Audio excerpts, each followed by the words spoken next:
101.1 Smart FM, part of KG Radio Network. Selamat sore, semua listeners. Senang menyapa Anda di sore hari ini. Bagaimana di kota Makassar? Sedikit mendung tadi ya, tapi tidak menyurutkan semangat kita. Kalau di hari Senin itu kita harus menciptakan ide-ide dan juga inspirasi untuk orang-orang sekitar kita ya. Paling tidaknya hidup dan diri kita ini berdampak dengan orang-orang sekitar ya. Senang sekali setiap hari Senin di jam 5 sore, semua listeners, program Senin Inspirasi kembali menyapa Anda bersama saya Novika Henry. Tentunya dengan orang-orang yang terus menginspirasi Indonesia dan tentunya terus melahirkan ide-ide segarnya untuk orang-orang di sekitarnya ya. So listeners, konon biasanya sebulan sebelum malam Mapacing atau malam pengantin dari orang Bugis itu, tradisi bangsawan Bugis ini calon pengantin perempuan dari kalangan bangsawan ini melakukan ritual khusus ya, yaitu ritual untuk luluran. Tapi lulurannya bukan sembarang luluran, semua listeners, karena tujuannya ini agar calon pengantin memancarkan auranya ya. Aura apa itu? Nanti kita coba bahas dengan narasumber saya ya yang sudah hadir sore hari ini, dan juga nanti akan cerita banyak tentang satu produk terkait dengan bangsawan Bugis ya. Assalamualaikum, selamat sore Mbak Tenri. Waalaikumsalam, selamat sore. Di sini Tenri Sau. Iya, bagaimana kabarnya Mbak Tenri? Alhamdulillah baik. Sehat Mbak ya. Ini berarti mantan pengantin Mbak Tenri ya. Belum. Oh belum ya, berarti calon Iya. pengantin ya. Amin. Kalau waktu itu saya tahu tentang tradisi ini, mungkin Iya. saya pakai juga Mbak Tenri ya. Tapi kali ini baru tahu. Nanti kita akan coba kupas seperti apa ya. Iya. Mbak Tenri, memang ya kalau di tradisi bangsawan Bugis itu luluran sebulan sebelum acara itu menjadi ritual yang wajib ya. Iya. Kenapa seperti itu Mbak? Ini dari rahasia kecantikan bangsawan Bugis pada zaman dulu. Karena pada zaman dulu itu belum ada istilah salon, spa kayak sekarang. Jadi leluhur itu hanya pakai bedak bolong. Kalau orang Bugis Wajo itu mengenalnya namanya bedak bolong. Tapi kalau orang di luar itu kayak biasa bedak lotong, atau bahasa Indonesianya orang kenal lulur hitam. Lulur hitam. Ya, kenapa disebut lulur hitam? Karena berasnya yang disangrai sampai hitam, sampai hangus jadi berwarna hitam, dikenal lulur hitam. Dahulu kenapa dikatakan rahasia kecantikan bangsawan Bugis ini? Karena hanya diutamakan orang-orang yang bangsawan. Oke. Yang masyarakat awam belum pakai. Jadi hanya Belum boleh dipakai atau belum pada awal-awalnya tidak boleh belum. dipakai ya? Ya, artinya hanya terkhusus bagi bangsawan calon pengantin wanita. Dibuat itu pun hanya terbuat dari 5 sampai 7 macam rempah, karena dipercaya rempah-rempah ini bisa memancarkan aura kecantikan kepada calon mempelai bangsawan Bugis itu. Tapi seiring berjalannya waktu, ini rahasia rempah ini sudah bisa dipakai umum. Tetapi karena berjalannya waktu juga, karena prosesnya masih tradisional, itu sudah mulai punah. Jadi, makanya sekarang saya bikin bagaimana caranya supaya bisa melestarikan warisan leluhur Bugis. Oke ya. Jadi bagaimana bisa menciptakan produk kecantikan ya dari kearifan lokal ya. Gitu. Kerennya, sayang ya kalau punah ya. Iya. Saya saja sekali ini akan berguru bersama Mbak Tenri ya, semua listeners, untuk menghasilkan seperti apa lulur atau resep sebenarnya ya, rahasia dari para bangsawan Bugis ya, yang pengen mungkin melangsungkan acara pernikahan nantinya wajib banget buat tahu seperti apa kegunaannya ya Mbak Tenri ya. Kita boleh tahu nggak perjalanan selain terinspirasi untuk melanjutkan ya tradisi bangsawan Bugis ini, Mbak Tenri ada inspirasi lain nggak yang waktu itu memang kepikiran nih untuk melahirkan produk dari bedak bolong ya, bedak bolong Indomeng ini? Sebenarnya sih awalnya cuma karena butuh duit. Pada saat itu saya lagi betul-betul terpuruk, berada di titik terendah. Saya coba minjam uang sama saudara, 5.000 udah ada. Jadi pada tahun 2014 itu saya betul-betul berada di titik yang terendah lah. Dalam keadaan putus asa, saya pinjam uang sama saudara saya, tidak ada yang kasih. Akhirnya saya mulai, gimana ya saya bisa hidup seperti ini. Ini saya pasrahkan, saya pergi sholat wudhu. Kenapa tiba-tiba muncul dalam ingatan saya bedak bolong? Padahal selama ini saya tidak pernah pakai bedak bolong, karena dari kecil saya tidak tahu yang namanya perawatan. Tapi setahu saya, nenek saya itu turun-temurun, dia mewariskan, dia memang bikin bedak bolong. Kalau ada keluarga-keluarga yang mau menikah, dia buatkan. Akhirnya pada saat itu saya ambil HP saya, karena masih HP jadul juga. Itu saya ingat sekali, tanggal 26 Desember 2014. Saya masih HP jadul, saya SMS semua kontak, saya jual bedak bolong harga 50.500 gram. Tiba-tiba ada satu orang yang langsung order, itu anak dari guru saya waktu di SMA. Dia bilang, "Kak, saya pesan ya satu, ya udah besok aja saya bikin ya." Akhirnya saya telepon tante saya, "Gimana cara bikin bedak bolong? Apa-apa aja rempahnya?" Terus dia tanya, tante saya, "Ngapain mau tanya-tanya ini masalah bedak bolong?" Saya bilang, "Saya cari uang." Akhirnya saya tanya saudara saya di mana ambil bahannya. Pada saat itu saya cuma ada 5 macam ya kalau tidak salah rempahnya. Itu kunyit kuning, temulawak, asam jawa, daun mangkokan, daun kayu, dengan asam jawa. Oke, itu tambah ikan bolu nggak bisa jadi palu mara Mbak ya? Bisa. Ya kan, seperti itu. Akhirnya besoknya saya janjian sama calon customer pertama saya jadi kelinci percobaan. Waduh, kasihan juga ya waktu itu ya. Maksudnya kok berani ya, belum tahu produk saya berani pesan gitu. Ini saya ketemu di rumah tante saya, aduh senang sekali hasil kerja saya udah dapat uang 50.000 gitu. Pas tante saya bilang, "Loh, enggak ada kerjaan lain kah? Kok pekerjaan ini bisa kau pulang sebagai sarjana, bisa pulang ke kampung cuma bikin bedak bolong itu setengah mati untuk sangringnya, karena itu kan butuh proses 1,5 jam sampai 2 jam untuk satu produksi itu aja." Itu disangrai secara manual? Ya, disangrainya secara manual, pakai kayu bahan bakar, seperti itu, disangrai 1,5 sampai 2 jam. Akhirnya dengan itu ya saya senang.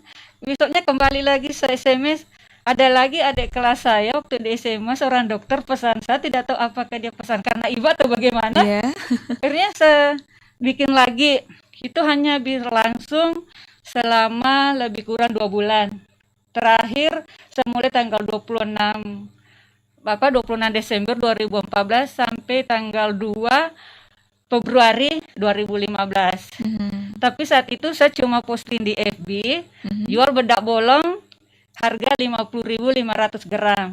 Nah, ada orderan saya dari teman di Balikpapan 1 kilo, tapi itu pun tidak dibayar sampai sekarang. Waduh ya.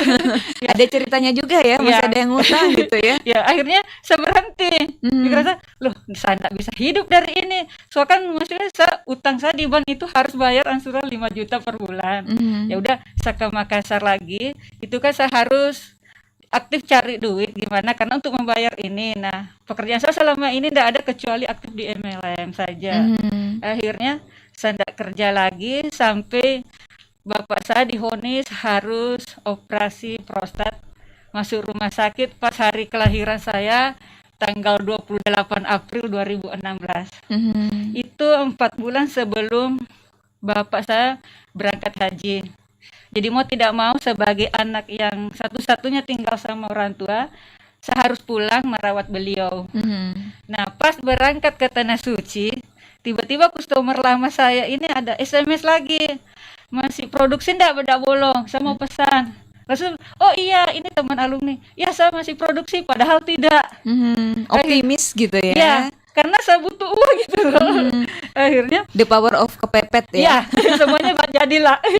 Saya bikin lagi 1 liter itu, modal 1 liter beras. Saya kirim lagi produknya, alhamdulillah. Saya mau berani posting lagi di FB. Ini saya jual bedak bolong harga 50.500 gram, seperti itu. Nah, ada telepon lagi masuk dari teman FB. "Lu gimana caranya kamu mau branding? Kamu kan gaptek selama ini.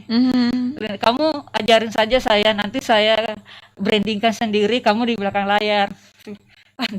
Saya mau buktikan, selama ini kan saya dikenal cuma sebagai pabrik penyakit karena sakit. Saya mau buktikan lah, saya juga bisa gitu loh.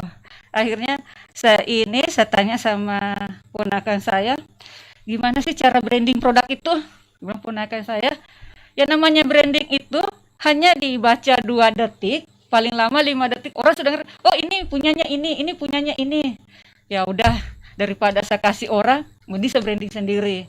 Akhirnya bingung karena awalnya kan pakai nama saya Adex, artinya itu produk saya. Ini kan awalnya cuma paling dapat 2 juta aja 1 bulan. Akhirnya saya sholat lagi, saya minta, "Ya Allah, gimana caranya saya branding produk saya ini agar saya bisa bayar utang saya ini dan numpuk." kenapa di dalam sholat itu muncul nama ibu saya Indo Emang. Oke. Jadi saya bilang, oh Indo Emang, berarti Indo kan identik dengan Bugis, sementara Bedak Bolong itu juga identik dengan Bugis, hanya orang Bugis yang tahu. Akhirnya saya minta izin, saya minta doa restu sama ibu. Bu, bisa saya pakai namanya enggak jadi Bedak Bolong? Saya mau pakai jadi Bedak Bolong Indo Emang. Ibu, enggak malu-maluin itu. Insya Allah di sini akan saya balas, angkat nama ibu seperti itu. Saya bilang, yang supermarket aja yang pakai nama Indo itu ada di mana-mana, masa saya orang Bugis Nggak bisa ya. harus menyebarkan seperti itulah kisahnya. Menjadi salah satu penghargaan juga ya. Jadi awalnya pernah juga berada di titik terendah ya. Pernah juga merasa terkucilkan karena betul penyakit sekali. gitu ya. Tapi Mbak Tendri ini nggak putus asa, tapi tetap bangkit bahkan menginspirasi ya. Dan kalau melihat biasanya Mbak Tendri tadi sempat singgung dulu bahan-bahan yang digunakan untuk lulur bangsawan Bugis ini cuma 5 sampai 6 ya. Di sini saya lihat Mbak Tendri pakainya sampai 30 loh ya. Berarti kita kaya kan bahan-bahan ya. Kenapa waktu itu memilihnya sampai 30? Memang kombinasinya seperti itu atau sudah melakukan riset mungkin sebelumnya ada tambahan bahan itu makin bagus? Saya sih kan melihatnya selama ini warisan leluhur itu kan saya sudah, artinya sejak saya pakai nama brand ibu saya lihat oh omsetnya bulan pertama sudah langsung 10 juta. Jadi tapi saya berpikir, nah ini kan sudah warisan leluhur, sudah mulai punah. Gimana caranya saya bisa melestarikan warisan ini? Nah kalau saya tidak melakukan inovasi, apa artinya? Maksudnya tidak melakukan pembeda daripada sebelum-sebelumnya, artinya itu tidak ada artinya apa-apa, sama aja dengan nol. Jadi saya harus membuktikan gimana caranya ini tetap warisan saya lanjutkan untuk memberdayakan petani-petani di kampung, artinya tapi tetap melakukan inovasi juga tanpa merubah sifat tradisionalnya itu. Akhirnya saya uji coba sama customer, setiap produksi tambahin lagi satu produk rempah. Setiap kali produksi tambahin lagi. Saya terus dapat testimoni dari teman, wah ini produknya bisa jadi obat P3K loh. Saya tersiram air panas, saya sama asisten saya kasih tidak melepuh. Di situ baru saya. Jadi saat tersiram air panas, kalau dikasih produk ini tidak melepuh. Jadi P3K gitu ya. Jadi saat itu saya baru mau buka internet. Yang mana sih produknya yang bisa jadi obat P3K? Karena saya kan maksudnya saya kan gaptek, tidak pernah buka-buka internet cari informasi-informasi apa, cuma sesuai naluri saja. Oh ini mungkin bisa karena produknya seperti ini, rempahnya seperti ini. Nah, saya buka, oh ternyata salah satu rempahnya itu kulit keran darah. Memang sudah pernah diteliti salah seorang mahasiswa kedokteran hewan Universitas Brawijaya, itu salep itu keran darah bisa dijadikan salep obat P3K. Jadi saya pikir oh ini manfaatnya, karena memang itu juga kulit keran darah dari nenek saya itu dia bikin sendiri, dijadikan kapur untuk biasa kita makan sama pisang goreng kalau mau buat goreng-gorengan seperti itu. Jadi dari penemuan-penemuan yang tidak sengaja sebenarnya ya, tapi bisa menginspirasi orang-orang ya. Jadi bisa selain untuk bahan kecantikan, small listeners bisa jadi P3K loh ya. Jadi wajib banget disimpan di rumah ya. Keunggulan lainnya nanti coba kita bahas bersama Mbak Tendri Sau ya, small listeners di Senin Inspirasi. Anda yang juga pengen tahu banyak tentang produk ini, Bedak Bolong Indo Emang ya dari Mbak Tendri, atau mungkin seputar perjalanan karir bisnis dari Mbak Tendri, Anda boleh live komen kita di YouTube di @smartfm_Makassar, karena 3 penanya ya, 3 penanya atau 5 penanya untuk live komen kita di hari ini, small listeners, kita langsung kasih satu hadiah spesial ya. Nanti boleh dikirim alamatnya, alamat lengkapnya, nama dan alamat lengkapnya saja, beserta pertanyaan yang paling menarik untuk live komen kita di Instagram, di Facebook juga di Facebook boleh ya, atau juga di YouTube channelnya kita karena kita lagi live juga. Anda boleh kirimkan di sana, nanti coba kita baca satu persatu ya. Untuk layanan WhatsApp kita juga masih di 0811461011 ya. Nanti kita akan ngobrol bersama Mbak Tendri lagi, small listeners, setelah beberapa jeda komersial berikut ini. Terima kasih semua listeners, Anda terus bersama kami di Senin Inspirasi, masih bareng Mbak Tendri Sau, ini founder dari Bedak Bolong ya, Bedak Bolong Indo Emeng, dan terus menginspirasi kita di sore hari ini. Satu yang bisa saya sedikit ambil pelajaran ya, ini masih di separuh talk show kita ya. Mbak Tenri ini sangat begitu antusias, semua listeners ya, sangat semangat sekali, penuh jiwa untuk berjuang ya, yang mungkin memang ini yang harus menjadi modal utama sebagai seorang pebisnis ya, Mbak Tenri ya. Ya, Nah, waktu itu pernah nggak berada di titik terendah dalam berbisnis? Mungkin tadi ya. Mbak Tenri pernah ada di titik terendah, bagaimana bisa bangkit dari keterpurukan. Tapi dalam perjalanan bisnisnya 4 tahun ini, dari tahun 2000 Sebenarnya mulai fokusnya 2016. 2016 Iya, ya, pernah nggak merasakan ya udah deh tutup, kayaknya udah nggak ada prospek dan benefit juga di iya. dalamnya? Sebenarnya sih untuk punya pikiran untuk berhenti ndak ada sama sekali. Justru tambah semangat ingin membuktikan, kalau saya yang selama ini dijulukin pabrik penyakit, gimana justru saya merubah mindset itu jadi pabrik industri kosmetik gitu loh. Jadi Mhm. saya harus membuktikan walaupun memang pada ada fase-fase tertentu kita mulai jenuh, bukan karena tidak mau berjuang, tetapi karena ada faktor dari luar, sama halnya waktu banyak hinaan, sindiran. Nah, pernah suatu ketika saya itu tahun 2018 sama-sama pameran sama teman UKM, tapi produk saya dibuang ke tempat sampah hotel. Waduh, Jadi oke. saya di situ betul-betul saya sempat nangis. Loh, kok tega-teganya teman ya? Kita sama-sama berjuang gini, kok bisa dia buang produk saya ke tempat sampah hotel. Tapi di situ saya harus buktikan, saya Mhm. justru lebih bisa. Jadi saat itu saya bilang, kalau anda yang mau menjatuhkan saya itu tidak seberapa, tapi kalau Allah yang punya kehendak untuk mengangkat saya, itu akan jauh lebih baik lagi. Akhirnya ya udah, saya tambah semangat lagi. Oh, saya harus buktikan, saya harus bisa. Walaupun saya UKM dari daerah yang selama ini banyak dikucilkan sama teman-teman sebagian ya yang di Makassar. Kenapa sih bisa UKM dari daerah yang gitu loh? Nah, banyak UKM di Makassar. Justru itu menjadi cambuk bagi saya harus membuktikan. UKM dari daerah, enggak apa-apa. Kita harus bersaing secara sehat. Justru kita harus buktikan, wah, apapun harus maju. Bukan hanya UKM dari kota saja. Walaupun tidak ada fasilitas misalnya dari daerah atau dari provinsi, ini kan usaha saya sendiri, bukan usaha Mhm. pemerintah. Jadi saya harus justru lebih membuktikan ke orang-orang yang selama ini menghina, bagaimana mencibir. Karena saya tahu diri saya memang seorangnya gaptek. Saya Mhm. tidak tahu apa-apa, cuma bisanya jualan di FB ya, tapi saya harus membuktikan. Akhirnya mungkin karena Tuhan yang berkehendak seperti itu, setelah produk saya dibuang ke tempat sampah hotel, justru saya dapat undangan dari Semesco Indonesia. Mmm. Dari situ saya berangkat ke Semesco, saya membuktikan lah. Nah, pas itu mau berangkat ke Semesco, ada lagi teman yang berusaha menghalangi saya. Mhm. Dia ke rumah orang dinas, dia bilang, kenapa sih UKM dari daerah yang terpilih? Mhm. Sementara banyak UKM di Makassar.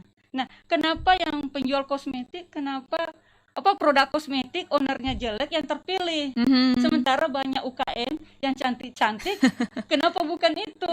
Nah, Mhm. di situ saya sangat bersyukur karena orang dinas ini artinya tidak pilih kasih. Dia cuma bilang lebih baik pulang ke rumahnya, perbaiki saja niatnya, perbaiki kualitas produknya, banyak berdoa sama Allah minta rezeki. Karena di Semesco itu bukan ajang kompetisi kecantikan, tapi Mhm. hanya kompetisi produk.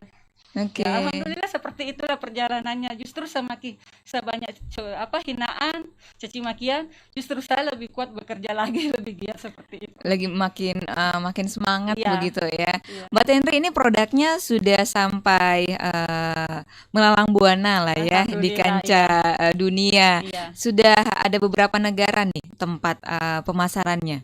Pertama sih karena sebelum saya fokus di bedak bolong ini kan saya di multi level. Mhm. Saya pernah ikut di jaringan dari Malaysia. Saya termasuk ada masalah dengan perusahaan, dengan orangnya, bukan perusahaannya, dengan orangnya. Mhm. Jadi saya di situ kayak ada dendam positif gitu loh. Saya harus punya produk sendiri dan negara pertama yang harus saya tuju adalah negara Malaysia. Kenapa memilih Malaysia? Karena produk yang saya ikuti dulu produk dari Malaysia. Oke. Jadi saya harus membuktikan lah, saya juga harus punya produk sendiri dan saya harus ke Malaysia, negara pertama, dan alhamdulillah saya dapat reseller pertama di negara pertama itu Malaysia, dan saya pameran pertama juga di luar negeri itu di Malaysia di situ, karena saya memang punya, artinya saya harus membuktikan saya harus bisa gitu. Seperti itu. Oke, selain Malaysia ada negara apa lagi nih, Mak? Ada dari Jerman, Jepang, terus kemarin terakhir kirim kemarin ke Taiwan. Ke Taiwan ya. Ya. Ini udah sampai ke Eropa, Jerman, luar biasa banget ya Mbak Tenri. Ceritanya itu seperti apa? Pemasarannya melalui pesan aja dari orang ke orang, mulut ke mulut, ada mungkin relasi kenalan di sana, atau mungkin memasarkannya secara profesional begitu. Saya sih cuma jualnya kan memang selama ini 90% jualnya di Facebook. Nah, rata-rata yang saya dapat itu berteman di Facebook. Jadi reseller pertama itu, customer pertama dari Malaysia, orang asli Melayu, orang asli Malaysia, orang Melayu. Jadi sebelum memang saya fokus di bedak bolong itu sudah berteman. Jadi pas ada bedak bolong saya posting, beliau minta bisa enggak saya jadi reseller di Malaysia, ya oke lah saya jadikan. Nah, pas itu saya ketemu waktu ikut Jambore Nasional PKK di Jakarta, saya ketemu Ketua Kopindo dari Jakarta. Dia lihat, Bu, ini punya produknya ya? Iya, ini produk saya. Ini produknya udah viral loh, Bu. Ibu kalau mau ikut pameran sama saya, ada pameran November di Malaysia. Saya undang Ibu ya. Enggak apa-apa, saya undang. Lebih bagus lagi kalau saya diundang. Akhirnya Kopindo undang saya ikut pameran di Malaysia tahun 2019 kemarin. Wah, keren ya. Jadi dari titik-titik terendah kita juga jangan pernah merasa mungkin semangatnya udah patah gitu Mbak Tenri ya. Jadi terus bangkit ya, bahkan dari titik terendahnya Mbak Tenri menghasilkan banyak prestasi Mbak ya. Selain prestasi itu ada prestasi lain lagi nggak Mbak? Ada, dari ini kan saya jalan 4 tahun sekarang. Jadi saya anggap anniversary-nya bedak bolong itu 1 November 2016. Oke. Ya, jadi waktu anniversary pertama saya adakan di Bali, pas diundang sama Diskop Provinsi studi banding kalau tidak salah sama 13 UKM seluruh Sulawesi, itu saya terpilih di sana. Pas pulang November itu, pas tanggal 23 November 2017, saya termasuk salah satu pemenang kurasi UKM WO 2017. 2018 saya dapat tanggal 26 Oktober itu SMESCO Award 2018. Ini ada pialanya kategori ekspor. Jadi sejak diadakan SMESCO Award 2016, 17 sampai 18 baru ada orang Sulawesi yang lolos. Wah, keren ya. Iya. Dari 150 UKM seluruh Indonesia yang dipilih itu ada 50 UKM yang terpilih masuk ke dewan juri. Dari 50 itu disaring lagi, hanya ada 35 UKM yang dapat sertifikat UKM berprestasi. Dari 35 itu dipilih lagi, disaring, ada 21 UKM seluruh Indonesia yang dapat Piala SMESCO. Ada 7 kategori, saya lolos di kategori ekspor orientasi. Operasi seperti itu. Nah, 2019 saya ikut pameran Macov di Malaysia, diundang sama koperasi Kopindo dari Jakarta. Pulang dari sana 2020 itu saya dapat penghargaan dari Bapak Bupati Wajo sebagai prestasi atas pasar mancanegara. Jadi dari provinsi dulu ke nasional, ke pusat, nasional, baru ke daerah sendiri negeri, ya. Ke luar negeri dulu, baru ke daerah. Baru ke daerah ya. Jadi terakhir daerah. Tapi sebenarnya berarti dari pemerintah daerah sendiri ini harus lebih memperhatikan ya UKM yang ada di pelosok-pelosok ya, atau produksi-produksi kayak kearifan lokal yang ada di daerah sekitar ya. Jangan sampai udah dilirik ke mancanegara baru memberikan prestasi ya. Ini melalui kesempatan ini juga Mbak Tenri lagi curhat nih sama listeners ya. Oke, Mbak Tenri, nanti kita ngobrol lagi. Ini kebetulan juga ada beberapa live comment yang udah masuk, pengen sapa Mbak Tenri. Beberapa ada teman Mbak Tenri mungkin di sini ya. Nanti kita coba baca satu-satu karena 3 sampai 5 gitu ya penanya yang paling menarik pertanyaannya. Nanti coba kita kasih hadiah dari bedak bolong Andi Tenri ya. Ini langsung dari foundernya loh ya. Diracik langsung sama foundernya ya. Foundernya sendiri yang meraciknya. Itu langsung turun ya. Belum punya karyawan buat. Ada karyawan tapi untuk peraciknya itu saya sendiri. Kecuali kalau sangrainya dengan packingannya ada tim tersendiri. Oke, nanti kita coba bahas seperti apa lulur bedak bolong ini diracik Small Listeners hingga dipasarkan, dikemas dan juga dipasarkan hingga ke luar negeri ya. Materi kita akan kembali ya setelah beberapa jeda komersial berikut ini. Kak, Kakak, pinjem dong HP-nya. Buat apa sih? Ini nih, mau sapa haters di medsos.